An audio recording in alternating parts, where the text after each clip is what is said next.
want to be going into this first game? Yeah, we look sharp right now. We've been able to work together, for quite a few weeks and be able to put in some things and try to prepare ourselves for San Francisco. I think everybody's ready to compete against, some different jersey colors. And, it'll be a great matchup. We're playing against the NFC defending champions. Those guys have a wealth of talent. Their defense is unbelievable. Skilled pass rushers, talented guys on the back end, and a really fast and explosive linebacker crew. So we're gonna have our hands full, but I like our chances with the play calls and our skilled guys making plays. Larry, flashing back several weeks ago, did you have doubts about whether the season would start on time or even happen at all? And the fact that we're here and getting ready to start on schedule, does that mean a lot to you that everything seems to be going, as planned? No, I really had no thought about it, honestly. I live every day, to the fullest, and tomorrow, if I'm lucky enough to wake up, that's a win for me. That stuff is way over my head. It really doesn't serve me to worry about it. I'm fortunate to be able to have a job. Unfortunately, 35 million plus Americans can't say that. Since the month of March has been very difficult for a lot of people in our country, and I'm fortunate to be able to still be able to do something I love. Hey Larry, now that you've gotten to know him better, what's your favorite part of working with Coach Rye? Well, I mean, he's just his energy is so great every day. I remember the first time I met him, he was so like bubbly and just high energy. I was like, there's no way he could be like this every single day. And every single day he comes with that same energy and is genuine, and he cares about his players. He cares about you. Obviously your craft as a football player, but he cares about you as a man. He calls you and checks on you unrelated to football. He just really takes a keen interest in his players, and it makes it fun to play for. And it just gives you a little added incentive to be able to play hard for somebody that really, really loves and cares for you more than anything. Next up, Josh Weinfuss, Kent Summers, Bob McManaman. Hey, Larry, we've talked in the past about your relationship with DeAndre Hopkins, how you've been somewhat of a mentor to him. Now that you have him on the team, though, as a teammate, what's that been like, and how has your relationship kind of grown? I wouldn't say I've mentored him. He's done what he's done because he's just immensely talented and skilled at what he does. More so, we've developed a good friendship over the years. I highly respect what he's been able to accomplish and the way he's been able to go about it. I mean, the numbers speak for itself. His place in the history of football speaks for itself. And to be able to have a guy like that come to our team, added with, a guy like Christian Kirk, who's, on the rise and should have a monster year this year, and, Chase and Dan and Kenyon and obviously Kyler. I mean, we got a really, really talented offensive group, and you add, arguably the best receiver in the game to the equation. It just makes it that much better for everybody. And so he's fitting in great with the group. He's really into it in terms of his understanding and knowledge of the offense. He's in tune, and we're all looking forward to going out there and competing with him, and very fortunate to have him on our side. Hey, Larry, we all know coaches sometimes can be stubborn about sticking with their system no matter what. Yet a year ago, Cliff really shifted after that first month, going to less 10 personnel, running the ball more. What's that say about him, do you think, as a head coach? Well, I mean, it took you guys, the first month of the season to realize that. But, if you're around him every single day and have an intimate relationship like his players do, that he's not an ego guy. He just wants to win. He doesn't care how we go about it. If we got to play this week in jumbo package, and that's the way we find a way to squeak a win out in San Francisco, that's where we're going to be in. And I think the guys understand that, and it makes you appreciate him, because he doesn't try to fit a round peg into a square hole. He wants to do, what's best for the team, and it doesn't matter how it gets done. And his players respect him a lot. Hey, Larry, I was talking to Kurt Warner yesterday, and he said that you looked amazingly rejuvenated last year with Kyler. I'm wondering what that feeling is right now going into your 17th season, if that's even more, bubbly or excitable as you were last year. Yeah, every day I'm happy. I really am, to do something I truly love and enjoy. This is not something I take for granted. Every time I wake up in the morning and my feet hit the ground, thank the Lord that it gives me another day. And it's never a day I'm like it's not drudgery to get out of bed and go to work. I really enjoy the men that I work with, and I got a really great group of guys. No egos, no divas, guys that want to work and put forth the effort to get better. And then you couple that with some great coaches, who happen to be great men. It makes it really easy to come to work. And I mean, there's a few people at work that I don't like. Mark Dalton and a couple of other people like that. That drive me crazy. But for the most part, it's really good atmosphere.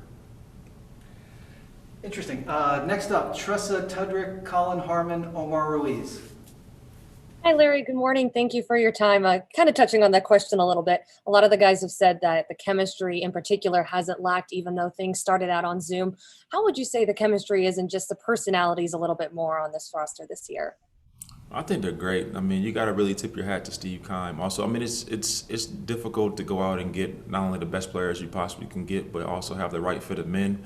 And Steve has done a great job of putting his team together where, he's got great players, he's got wonderful leadership, and guys who, generally don't mind working hard and don't have any issues in the locker room. Everybody gets along very well. And, that's a real skill to be able to put a group together like that. So guys, they were honed in and really alert during the Zoom meetings throughout the course of the offseason. And then when we got back into it, obviously there was a lot of different regulations, things we couldn't do on the field for a little bit, couldn't go with the defense. I mean, all these things, it'd been easy for guys to complain and to, be worried about that. But guys just locked in and did exactly what they needed to do to get ready. And now here we are, a few days before the game, and trying to get to San Francisco. Hopefully the firefighters out there are staying safe and can put these fires out there so we can breathe some clean air. Hey, Larry, thanks for doing this. It's been quite some time since you maybe aren't the primary focus out wide for defenses with DeAndre now here. First, do you even remember what that feels like? And two, what might that open up for you this season? I mean, I'm not concerned about, the vocal point of anything in the defenses. The ball comes my way, I'll catch it. If I got a block, I'll block. I'll do whatever is required. Another catch, another touchdown, another yard is not going to, make me more of a whatever. My legacy is pretty much cemented. I just want to win a championship. I want to compete, for a division title. Those are the things that are important to me. So, whatever the outcome of the game is and whoever has a good game, that's who has a good game. Hey, Larry, good to see you. Good to see you too. You mentioned your friendship with DeAndre. Now that you guys are teammates, maybe what's something that surprised you either on or off the field about him now that you've got to know him a little better? No, I don't know if anything surprised me. He's really cool. I mean, like what you see is what you get. I mean, he's temperament-wise, he's the same guy every day. He comes in, he's friendly, he's intent. He comes to work. I mean, it's like he's a true professional about his craft, and that's what you look for in your superstars. Because everybody follows the guys like him, and they want to emulate him because obviously he's had the career that everybody's chasing to have. And so, I mean, he's been great to work with. He's been great. No issues whatsoever. Next up, Doug Haller, Cam Cox, Mike Jurecki. Hi, Larry. You mentioned just having the love of what you do and the passion for what you do and how lucky you are to do it at this point in your career. But at this point, just what are the mental challenges of getting out there every day and kind of setting the tone in practice as a leader, just from what you've done over throughout your career? No mental challenges. No mental challenges at all. It's you just gotta go out there and put the work in. It's what you've done in the past means nothing for what you're going to do in the future. And so, my approach is always to do what I've always done in terms of my preparation. And hopefully, you can get some of the same results that you've had in the past. But there's no guarantee in this game, but I only know one way, and I'm going to continue to go about it that way until they tell me it's time to go home.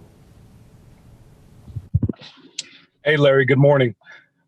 What makes DJ Humphries such a good captain? You're one of the few guys on this team that's kind of seen him from day one and watched him grow up. He's talked about how you helped him with money advice, life advice, and just being a better pro. What's it been like to see him grow, and then what makes him a good captain?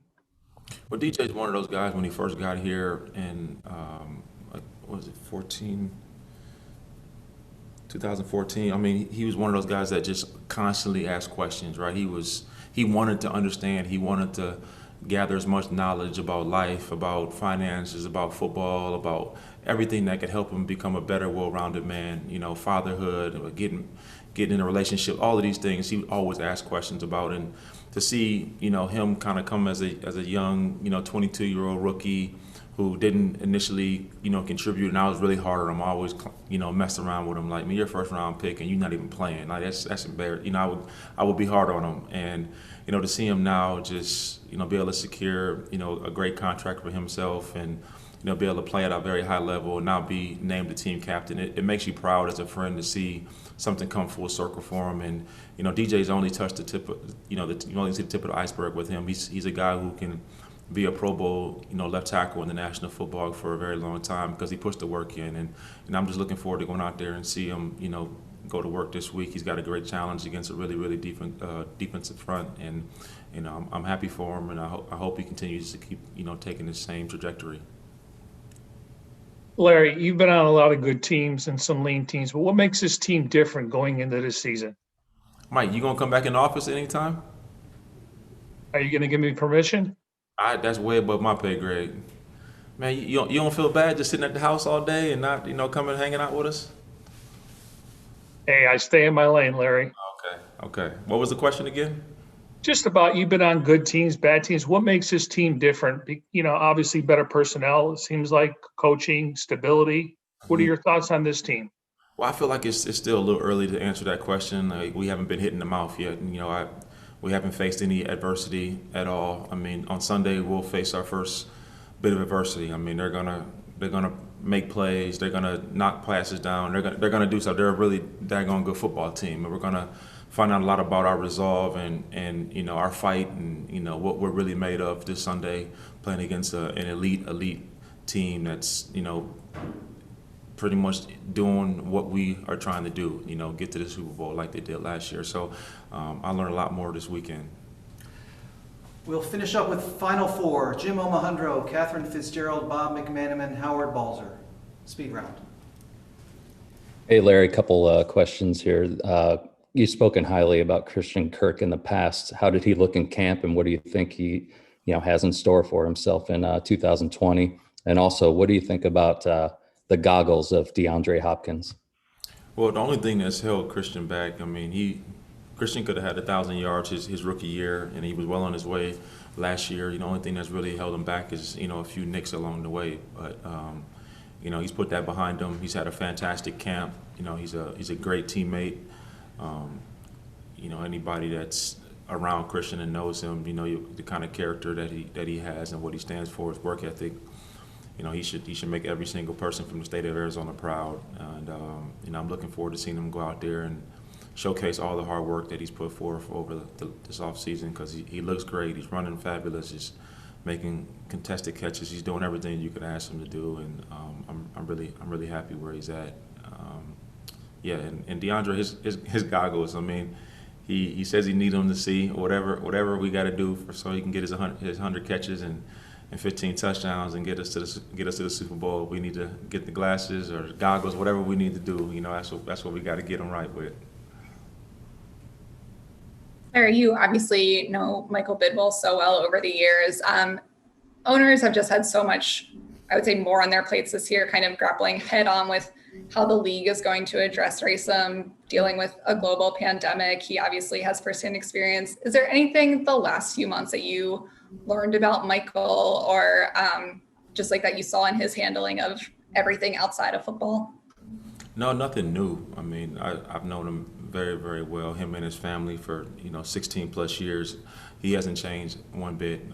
You know, some of these issues are now in the forefront, but he was doing this a long time ago. We talked about, you know, inclusion. I mean, you know, we've had multiple black head coaches here. African American general managers, African Americans in our front office. I mean, years ago, before people were even talking about it, that's what the Bidwell family's always been about, in terms of, like, you know, social justice and prison reform things. I mean, he's worked in, you know, being a lawyer, prosecutor. I mean, he understands the injustices in that department. So I mean, these are things that he's constantly working to improve, and he's always in great communication with his players. We talked about it during training camp, and you know, he wants to be the tip of the spear. He wants to be somebody who's, you know, being progressive and taking the lead, and you know, he wants his organization to do the same thing, and he expects his players to do it as well. So so nothing's changed. I mean, he's been like that since I've known him. Larry, you said there's nothing left but a Super Bowl, and that's true for you. How much will that complete? Bob, turn your camera on. I want to see what kind of shirt you got on today, man. Let me see how bad this shirt is. I'll do it Sunday if you appear on Zoom. You probably don't even have your shirt on, Bob. Come on, man. I do, yeah. I just need a haircut. If you get that Super Bowl finally, will that complete you as a player? If you don't get it this year, will that make you come back for more? Absolutely. That would definitely validate me.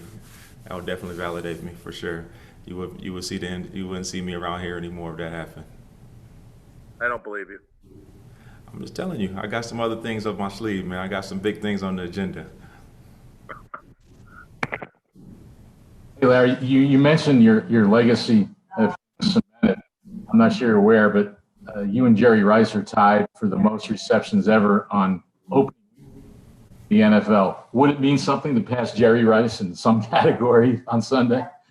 No, I mean, the only one I want is his 3 Super Bowl rings. Those are the numbers that I'm chasing at this point. Like I said, nobody's going to remember how many catches and yards and touchdowns I had. I mean, it's a interesting footnote, but I'm not playing for any records and numbers. Fitz, thank you. We appreciate it. If you all stay on the line, Patrick Peterson will be just 1 minute or less. Thanks, Grumpy. Thank you. Thanks, Larry.